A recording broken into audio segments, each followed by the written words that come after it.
좋은 아침입니다. 하나님과 말씀과 오늘 다시 시작. 안녕하세요, 이학진 강도사입니다. 오늘 함께 묵상할 말씀은 창세기 33장 말씀입니다. 오늘 본문의 중심 구절을 함께 살펴보기로 하겠습니다. 창세기 33장 20절 말씀입니다. 거기에 제단을 쌓고 그 이름을 엘로헤 이스라엘이라 불렀더라. 야곱 인생의 축소판이었던 약복강 사건이 끝나고 창세기 33장은 야곱이 드디어 에서와 만나는 장면을 기록하고 있습니다. 에서를 만나는 야곱의 모습을 보면 여전히 인간적인 방법을 의존하고 있는 것을 발견할 수 있습니다. 그는 혹시 무슨 일이 생길지 몰라서 에서를 만나기 전 창세기 32장에서 사용한 방법과 비슷하게 자기 가족들의 배열을 정리합니다. 그는 여종과 그의 자식들, 레아와 그의 자식들, 라헬과 요셉 순으로 가족들을 배치합니다. 이러한 배열 순서는 야곱의 가족에 대한 속마음을 선명하게 보여줍니다.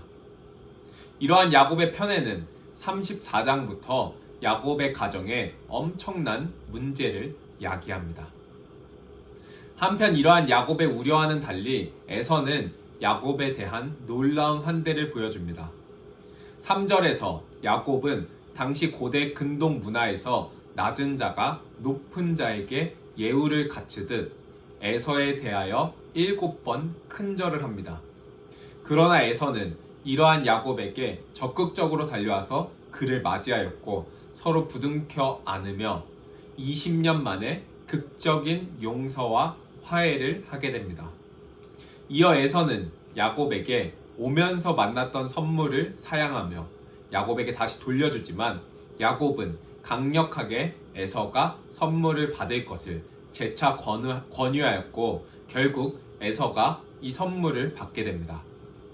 당시 고대 근동에는 선물을 받으면 예의상 거절하고 다시 권유하면 못 이기는 척 받는 것이 관례였기에 야곱과 에서의 이러한 모습은 사회적인 풍습으로 이해할 수 있겠습니다.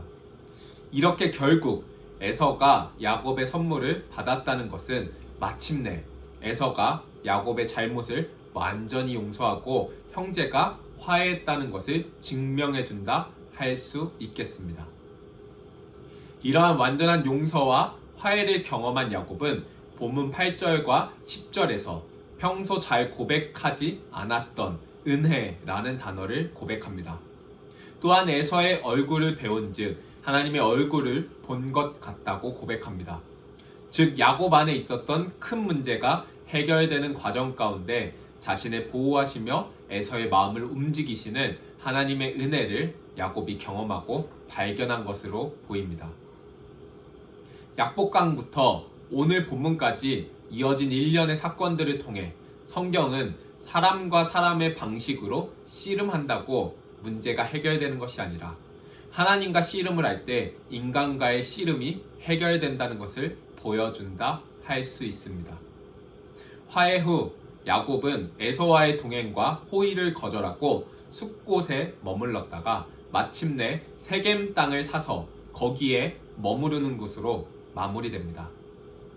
창세기는 에서는 세일 땅으로 야곱은 약속의 땅인 가나안 땅으로 향해 가는 두 형제의 상반되는 행보를 보여줍니다. 이를 통해 20년 전에 약속을 계승할 믿음의 장자인 야곱이 오히려 약속의 땅을 도망쳤다면 세월이 지나 믿음의 장자인 야곱은 약속의 땅에 머무르고 반면 에서는 자기 발로 약속의 땅을 떠나고 있는 모습을 보여줍니다. 야곱은 아브라함이 가나안 땅에 처음 들어와서 머물렀던 세겜에 진을 치고 그곳에서 아브라함처럼 제단을 쌓고 그 이름을 하나님, 이스라엘의 하나님이라는 의미의 엘로헤 이스라엘이라고 부릅니다. 이는 야곱이 자신의 바뀐 이름, 즉 자신의 바뀐 삶을 받아들인다라는 고백으로 이해할 수 있습니다.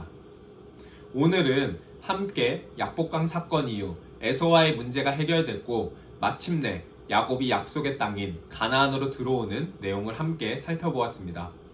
그는 하나님과 씨름하여 가나안 땅을 떠났던 근본적인 문제를 해결받았고 약속의 땅에 돌아와 하나님을 예배하고 이스라엘이라는 자신의 새로운 삶을 믿음으로 받아들이는 모습까지 보입니다.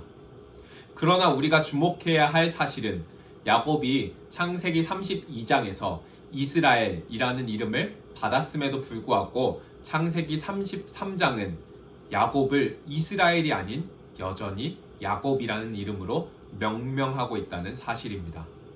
이는 이스라엘이라는 이름을 지음받긴 했지만 여전히 그의 인생의 내용이 야곱이기 때문입니다.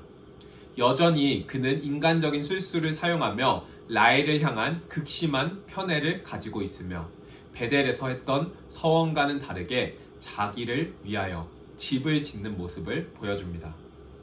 여전히 야곱 안에 믿음과 믿음 없음이라는 이중적인 모습이 혼재한 상태입니다. 어쩌면 이러한 야곱의 모습은 사실 우리의 삶의 모습을 가장 잘 보여주는 거울이라 할 수 있겠습니다.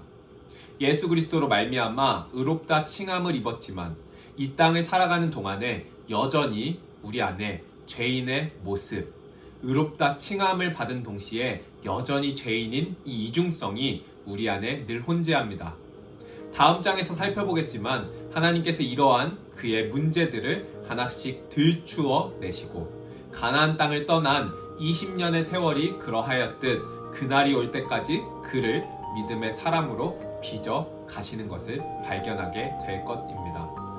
사랑하는 기쁨 가족 성도 여러분, 우리는 이스라엘이라는 이름을 받았지만 여전히 야곱인 존재들입니다. 그러나 의롭다 칭함을 받은 동시에 여전히 죄인인 우리의 삶의 실존을 긍휼히 여기사 그럼에도 불구하고 평안히 약속의 땅으로 인도하시며 하나님과의 씨름을 통해 점차 우리를 믿음의 사람으로 빚어 가십니다. 오늘도 그 은혜 안에서 어제보다 오늘 더 합당한 자로 변화되는 삶 되시길 간절히 소망합니다.